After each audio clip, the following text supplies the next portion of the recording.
உங்களுடைய வாழ்க்கையை சீர்படுத்தக்கூடியவர், உங்களுடைய வாழ்க்கையை உங்களுடைய பண பாரங்களை ஏற்றுக்கொள்ளக்கூடியவர், உங்களுடைய வாழ்க்கையை துணைவி என்று சொல்கிறார். உங்களுடைய வாழ்க்கையில் ஏற்படக்கூடிய இன்பம் துன்பம் கஷ்டம் நஷ்டம் அனைத்திற்கும் அவர் பங்கேற்றுக் கொள்கிறார். அனைத்துக்கும் அவர் பொறுப்புதாரியாக இருக்கிறார். அது மட்டுமல்ல, நீங்கள் ஏதாவது மன கஷ்டத்தோடு வீட்டுக்கு வரும் பொழுது உங்களுடைய முகத்தை பார்க்கிறார். தாய் முகத்தை பார்ப்பார், மனைவி வயிற்றை பார்ப்பார் என்று சொல்லுவார்கள். எனவேதான் தாய் பிள்ளை வாடிக்கொண்டு வருகிறது என்று சாப்பிட்டாத்தான் கேட்கும். மனைவி எங்க மனசு கஷ்டமாக தெரியுது அப்படின்னு உங்களுக்கு ஆறுதல் சொல்லுவார்.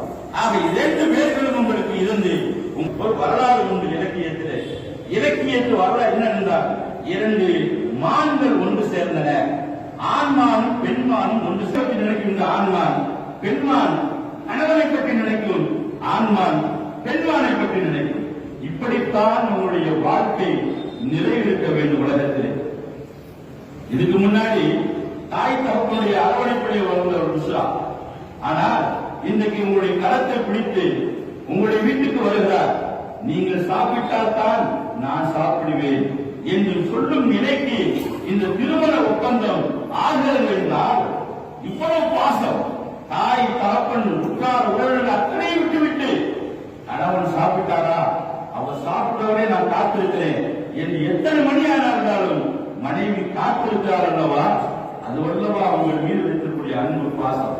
அது வல்லவா எவ்வளவுதான் நீ சாப்பிடுமா, நான் அவருக்கு லேட் ஆகிடும் அப்படின்னு சொன்னா கூட இல்லைங்க நீங்க எப்போனாலும் வாங்க, வந்ததன் பிறகு சாப்பிடுவோம் என்று சொல்லுகிறார்களே ஒரு பணப்பெண், அவளெல்லாம் உண்மையான மனைவி, அவளெல்லாம் உண்மையான பாசத்திற்குரிய குடும்ப குத்துவழக்கு என்பதை நாம் புரிந்து கொண்டு நபிகள் நாயகம் ஸல்லல்லாஹு அலைஹி வஸல்லம் அவர்கள் இந்த மணமக்களை வாழ்த்துகிறார்கள்.